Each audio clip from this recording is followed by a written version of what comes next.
Welcome back to another episode of the Healthy with Heartland Podcast. My name's Justin. I am also here with our creative directors and co-hosts, Simon and Shannon.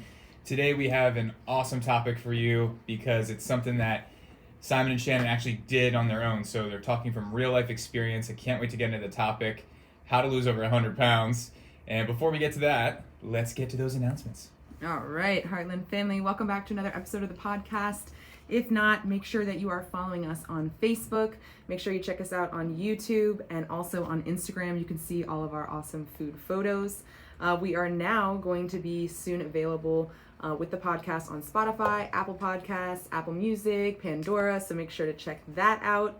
If you are a Heartland customer, we have an amazing reorder special for you this month. So you get 2 kinds of bacon, your choice, absolutely free with your first order. With your reorder, and you can also get a vanilla and raspberry sweetheart cheesecake with your order for free. Just to tell you about some upcoming events, we have an awesome event this weekend at Barreau Vineyards. Today's actually the last day that you can reserve your surf and turf sample, so make sure to check that out on the Cat and Lindsay page and the Barreau Vineyards page as well. Make sure to come out and see us. We'll have a fun photo booth. Also as well, we are filling up fast, so if you're interested in doing a pop-up and having us out, make sure to let us know that as well. We're going to do a giveaway at the end of this podcast, so make sure that while you're watching, you share it with a friend, make sure you like it, and comment below. Let us know what other topics you'd like us to cover. Something really fun I want to make sure we mention is that we just started a Heartland Foodie group on Facebook. So make sure you go ahead and join so you can be part of all the Heartland fun. It's going to be all things Heartland, and we're super excited to get that going. So let's get started with the episode. All right. So let's just get right into it. I guess let's start at the beginning, tell the story. I'm sure everyone's eager to know. And by the way, if you're watching this and you've gone through a transformation, we want to hear your stories. We want to inspire people who don't really know where to start, think it's just too high of a hill to climb. So if you've lost weight, done whatever with your health and wellness journey, put it in the comments. Yep. And with that, take it away with the story. All right. All right. I guess a good place to start is not in the beginning, but like right where Shannon and I almost kind of like we had been working in the restaurant industry, traveling a lot. We really love to travel, and just living a super unhealthy lifestyle. I believe we have a clip. Shannon, do you want to roll a clip? Yes, I do have a clip. I'll play it. Talking about it. Last time I mentioned we were I guess you living a could say super unhealthy we had a lifestyle, love-hate relationship with going food. out, eating, drinking, which is all good fun in moderation. Overate, we weren't really doing that. overdrank. A couple nothing months, was off limits. weeks, years went by, and then we realized, how bad off we really Didn't were. matter the time Simon was up or the at place. a little bit over 300 You could always pounds, and interest I us was not in some food far off or from drink. that. So much So it so. was, it I was was almost 300 shocking pounds. when we kind of, I guess you could say, Our hit weight that rock at an bottom, all-time high, place, and our we health realized that something at an definitely all-time had to low. change. And I guess Something it's had worth to change. mentioning that, like, And on October we were in it 2017, together at the same that was the time, beginning. And I didn't really notice, like, because I had always been like a pretty hefty, large kind of kid my entire life. So I didn't really notice what it was doing to me, and I never really had any, like, I wasn't ashamed about it or whatever. Like, it's just who I was. Like, my personality was that I love food, essentially, right?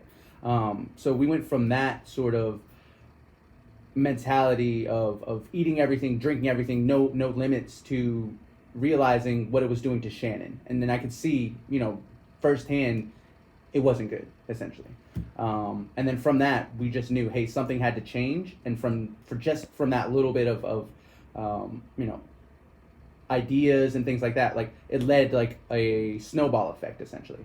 So we started to change the way that we were eating, and we found keto. So we started off just doing low carb. I think that's like how everybody kind of starts, Yeah, and we had done it before. We threw away we tried to throw away all the bad stuff that was in our pantry, right?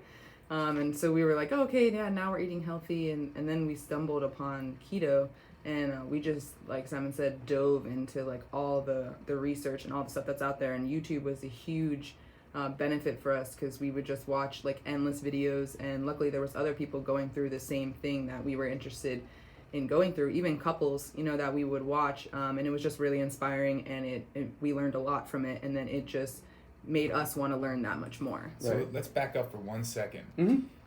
What made the decision? How did you arrive at, okay, we gotta do this? It was a number of things. So it was family. My dad is a diabetic, so he was like stabbing himself in the stomach with insulin every so often, and I kind of knew I didn't want that. And then it was how we felt. It was like I think the day that we made the decision, we had just come from a Mexican restaurant in Richmond, and we had tacos, and we had a bunch of drinks, and we had gotten into like a little argument, and I slept downstairs.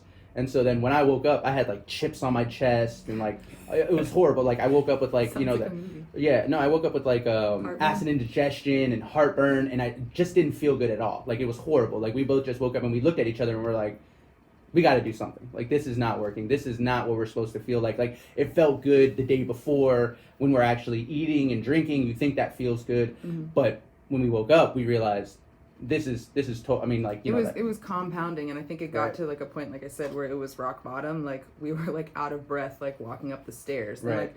And again, this was, I mean, a few years ago, but we're like, oh, we're supposed to be like young, healthy, like vibrant individuals. Like we had the opportunity to do a lot of traveling in the restaurant industry, but we couldn't even like take advantage of it because we were like, sick, making ourselves sick from what we were eating, what we were drinking. Yep. So then after that point, it just started, I mean, like I said, it kind of snowballed effect. So we started to change the way we eat, and we started low carb, then we jumped into keto, and then from keto, it started an education process. And then the one thing is, once you know, it's so hard to go back. Yeah. So once you learn these bits of information and these, these, again, just the information behind it, it's really hard to forget that and walk away from it once you know it. Once you know why, your dad is stabbing himself in the stomach with insulin. Once you know why I'm not feeling good, and you're having these acid indigestion. Shannon used to eat what are those things? Tums, like they were candy essentially, right? Yeah. And because you're just trying to find something that can help you at that time, but we didn't realize that it was something that we could control. Yep. Yeah, and all those medicines and the things you're putting into your gut are compounding the problem. Exactly. Yep. Yeah. Yep. And James Collins just mentioned that he's a 100-pound loser as well, and he did it for himself to be around for his family. I think that was a huge deciding factor. Is what I mean? Like you see your parents and you see the family around you, and you see what everybody's kind of going through, and you kind of want to make that decision for yourself and to be able to, be there for those people too. Exactly. Yeah. It's like the mask on like the airplane. Like you have to make sure, and we talk about this all the time. Like you have to make sure that you're good in order to help others. And so yeah, that was a major factor for us. It's the airplane mask mentality, right? You got to make sure your mask is right before everyone else's mask, because if your mask isn't on right, you're gonna pass out from lack of oxygen or whatnot. Like it's the same thing. If you're not taking care of yourself first, you can't take care of anybody else. Yeah. Yep. That's ownership and accountability. That's where it starts. Yep. Yeah. And from that, I mean, it went into exercise, and really then it turned our mentality totally different. Like we were so used to just being comfortable. Like the things that we ate when we went home, we just wanted to be comfortable. We just wanted to feel what we thought was good, but we really didn't even know what feeling good was, what it was really, until we went through that entire process. And we're like, okay, no more brain fog. Your energy is up. Well, and I think you're kind of skipping ahead a little bit, because there's a part, I think, in between starting and then feeling those like positive effects where like it's really like muddy, where like you maybe don't feel good, or you're like questioning if it's something that you can continue to do. And there's times where like we talked about, like Simon would be hangry and he would be like, why are we doing portion control and this and that? But then when I showed the research, or like he was questioning like, what is intermittent fasting? What is this? Like, why are we doing this? This is basically like torture. And that's like how he perceived it, because he wasn't educated on it. 100%. Once I educated, once we talked about it and I showed you the facts, you were like more willing to do it, because you realized the benefits of it. And 100%. so then it outweighed the negative effects of, I feel hungry. Hungry, so. And I mean, it's a funny story. We were in, again, another Mexican restaurant in Springfield, and I was there and I was ready to jump ship. Like I'm just like, I'm going to eat all these nachos literally right now. Like that are, because they put nachos in front of you and everything like that. And I'm like, I'm going to eat them all right now. I don't know why we're doing this. Like, and I'm just so angry. I'm like, why are we doing this? And then Shannon broke it down to me scientifically, like, this is what your body's doing. This is what's happening. And that's kind of like what she said, like that changed the whole mentality. And I think it's really important to note that if you do have a battle buddy, it makes it so much easier.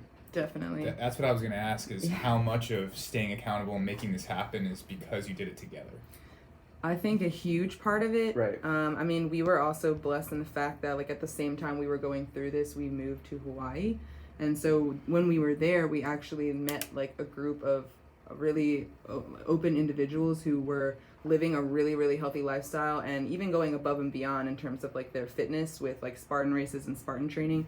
And they were so, like, motivating and so encouraging. They invited us to come out, even with us not really, like, having ever worked out before. And they just taught us so much, and then we kind of carried that on even when we were no longer living on the island. We still continue to do Spartan races, and we still preach that, like, community I think that's one of the biggest things. perspective, because it was just so huge for us. So two big takeaways so far. Number one, you have to draw a line in the sand. You make a decision, and that's between you and your battle buddy, or you and yourself.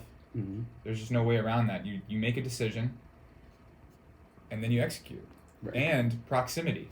The other thing I'm hearing, and this is with success with everything in life, who you're around is who you're going to become. 100%. Definitely. So you started surrounding yourselves with other people that were doing the things that you wanted to do. Yep. Right. And that's probably intimidating at first. It It was. definitely is. It was.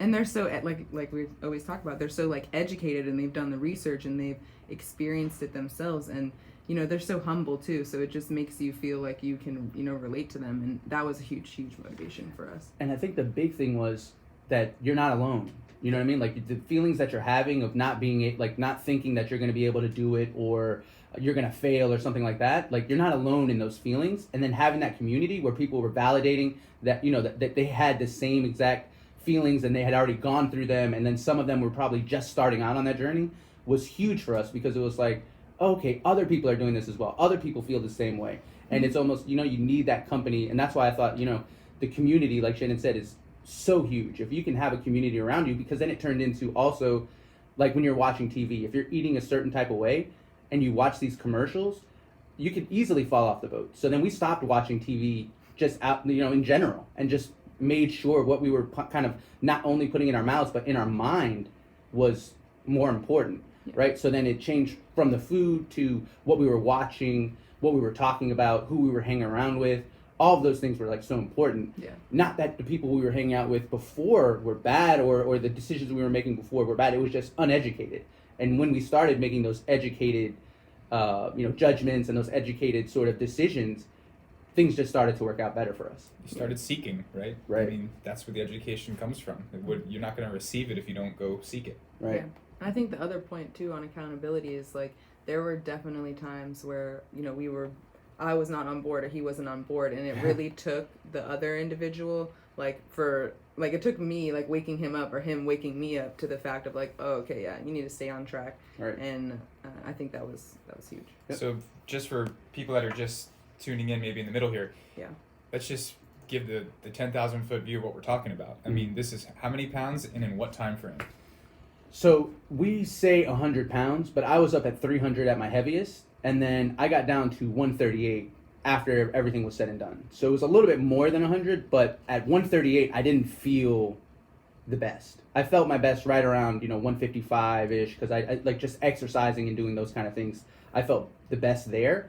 But Well, I think that kind of came later on, is, like, then you learned how to listen to your body once we kind of went through this transformation. Right. And then he was able to realize, okay, well, maybe I feel better when I, eat like this, or I'm this weight. And everyone has that different, point for them, that, that homeostasis where your body is supposed to be, and that's where you're in balance. And I think that going through all of this, and this was over, it was over at least a year. I think it was probably 16 to 18 months between when the day we started and the day we weighed, probably the lightest we weighed. And I mean, since then, of course, things fluctuate and everything doesn't stay the same. It's a constant battle. It's a constant war. It's a constant commitment, right, to continue on that path, because it's very easy to be led astray. Right.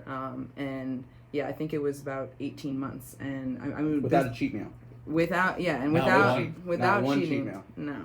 Nope. So we stayed on keto. We did it strictly, and that was, like you said, drawing the line in the sand, saying we're not going back. Burn the boats. I think we were so far gone that, like, we needed to do that. Like, Right. I don't even know if that maybe works the best for everybody. Everyone's different bio-individuality, but for us, we needed to make that commitment in order to be successful. Right. I can tell you, too, from experience, not the same extremes, but like you said, I know my zone, right? Mhm. Like, when I get to 180, 185, I start to not feel so great. Yeah. And that's when I cut it off, I lock it up.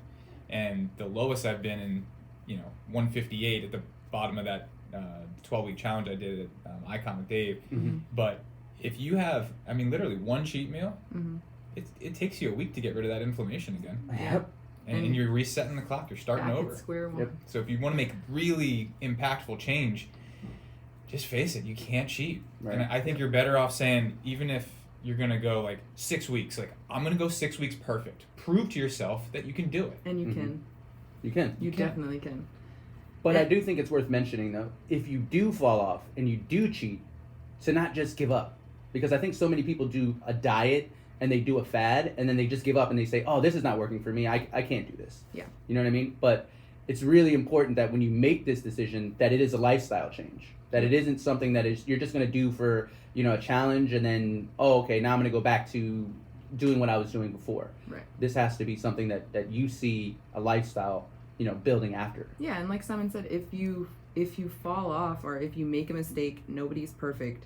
Just get back on. Every day is a new day, and you can start fresh every day, and each day counts. And again, don't get discouraged if you don't see results right away or if you don't feel your best right away. It takes time, and then like we said, if you can be consistent and really like be true to yourself and not cheat, like you'll see leaps and bounds of accomplishment, and you'll really see the results in full. Yeah. And I think you have to make sure you understand what results you're looking for, because you could go into this thinking, and I think this is most people's ideas, that I want to look good for the summer. You know what I mean? Like, Yeah. it's winter time and I'm getting ready for the summertime, and then once the summer comes, I'm gonna be good, right? And I feel like that's so.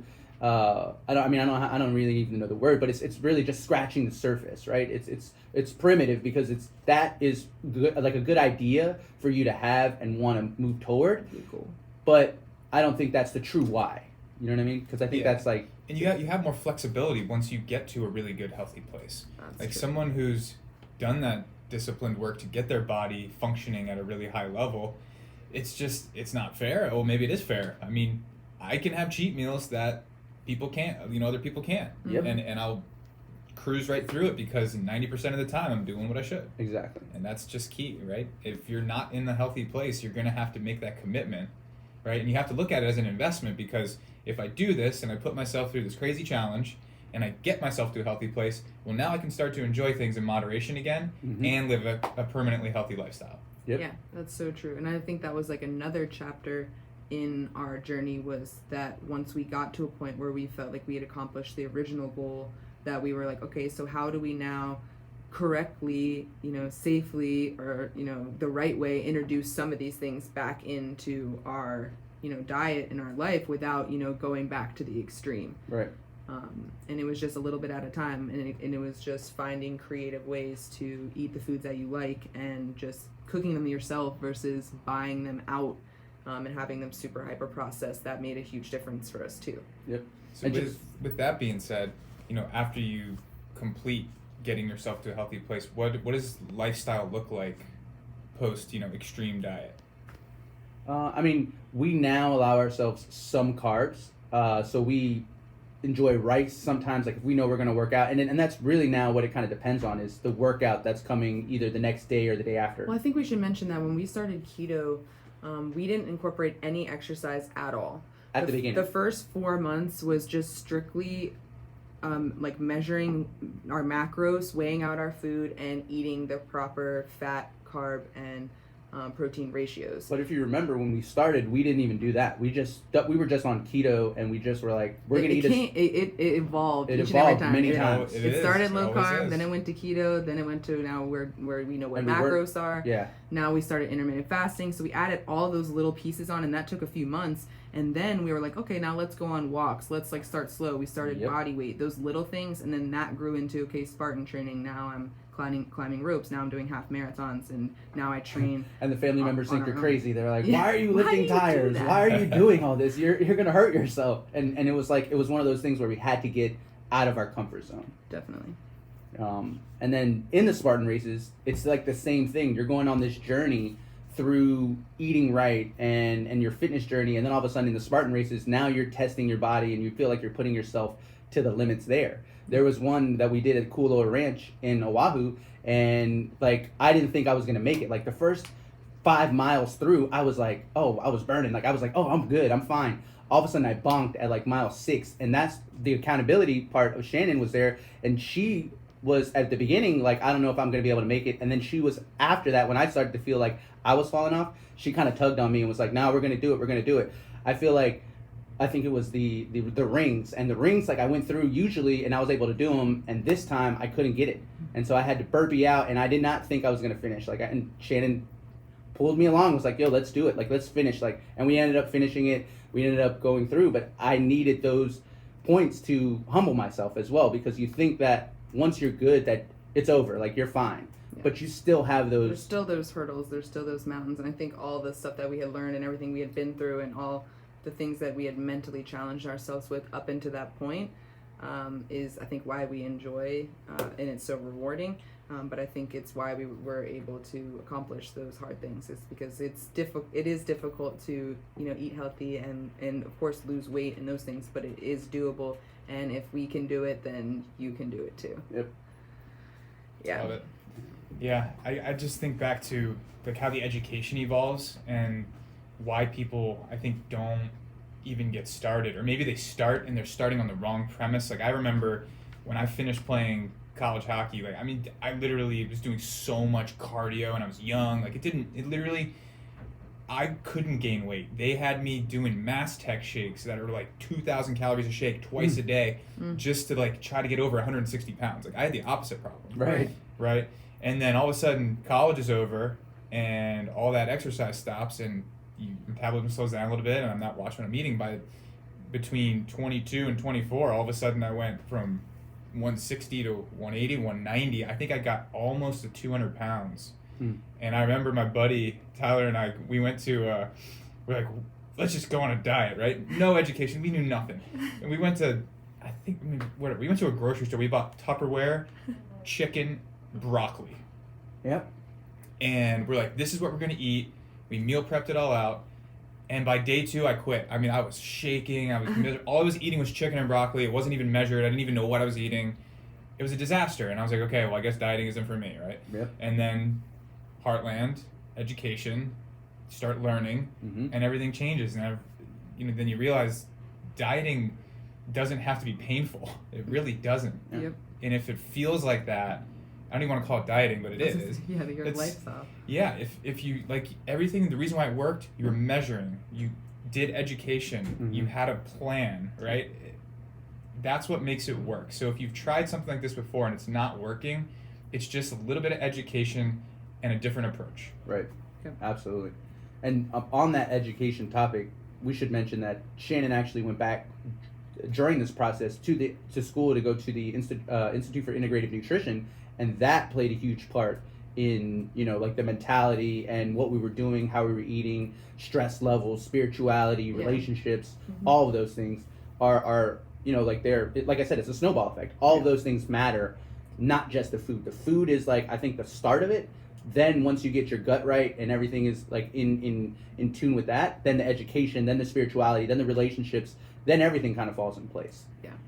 Yeah, I think we used, like eating and drinking and just going out and eating whatever we wanted and all that kind of stuff as like, it was just like everything was kind of like a blur. And then once we cleared, all that stuff kind of out of our system, and we tackled the diet first, and then kind of like Simon said, the lifestyle, and then we got super educated, and it went into, all those other different topics about there's more than just food and fitness that contributes to your overall health and well-being as an individual. So that kind of opened the door to that when I went to IIN. Yep.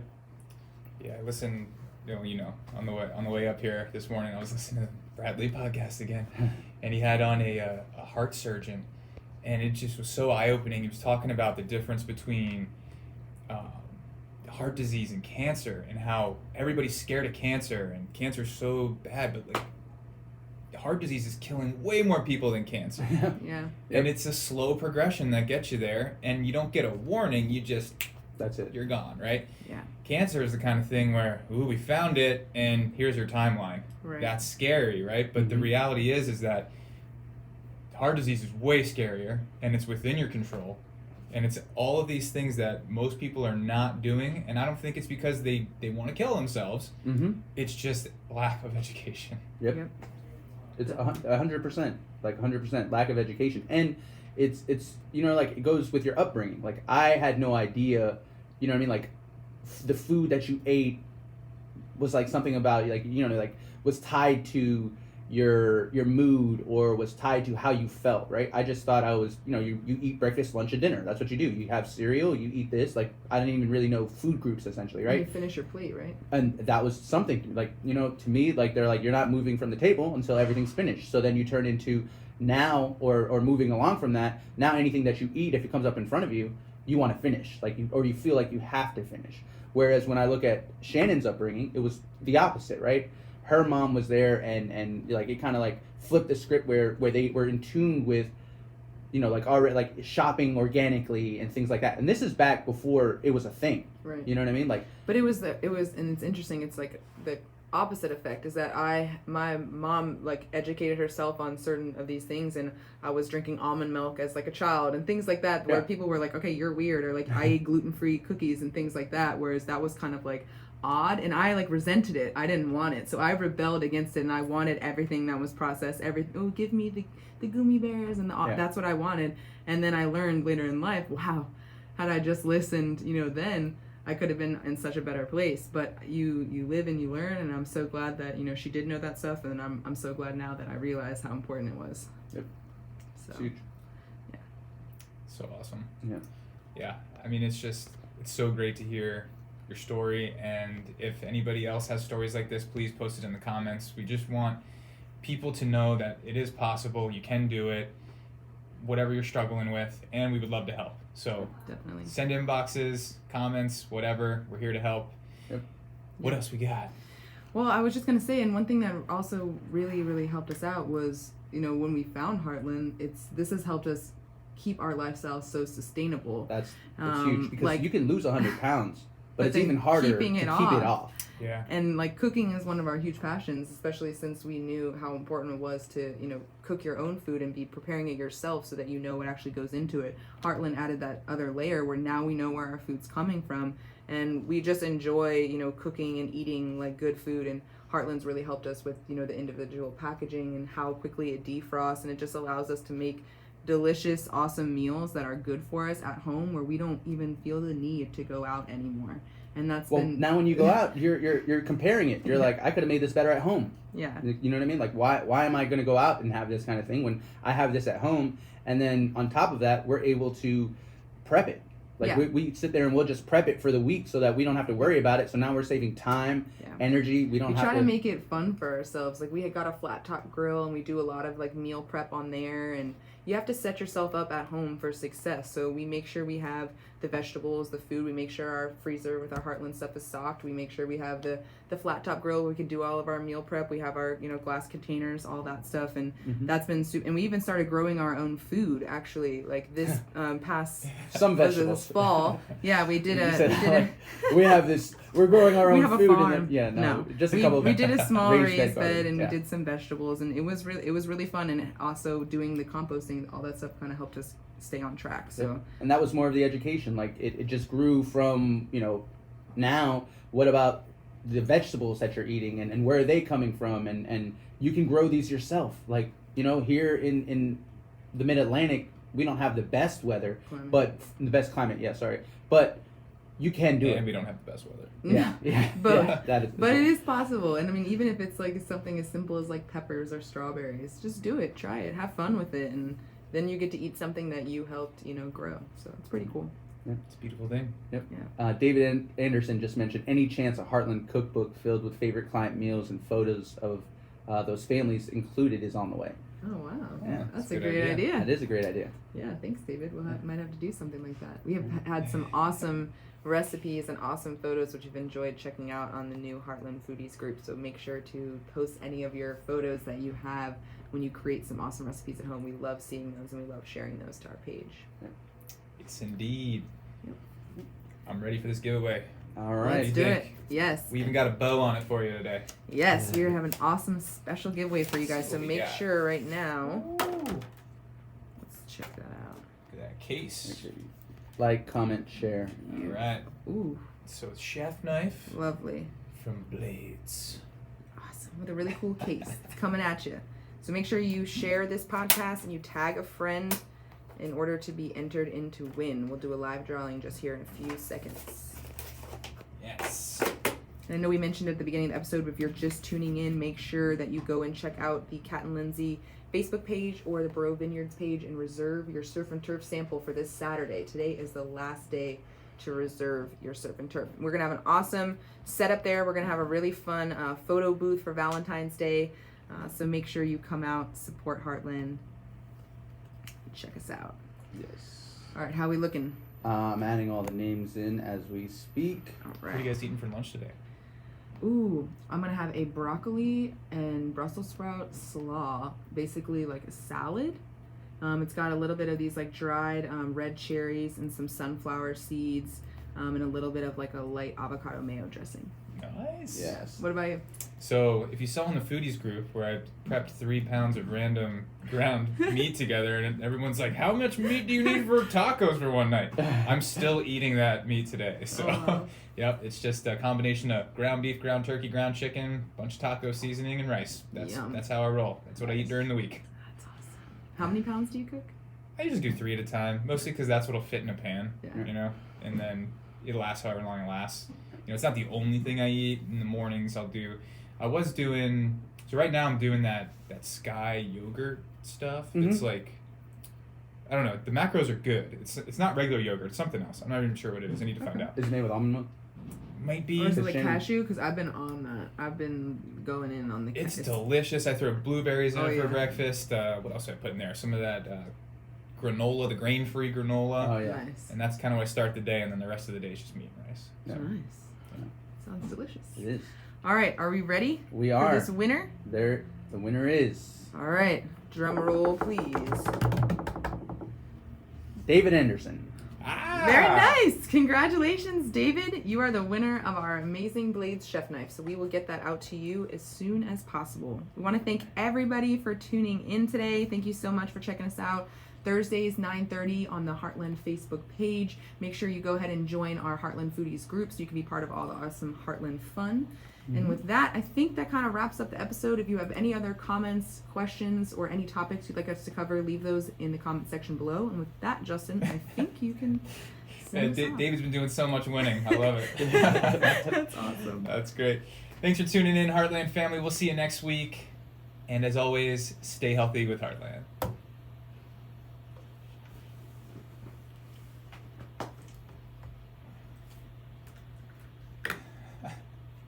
He won.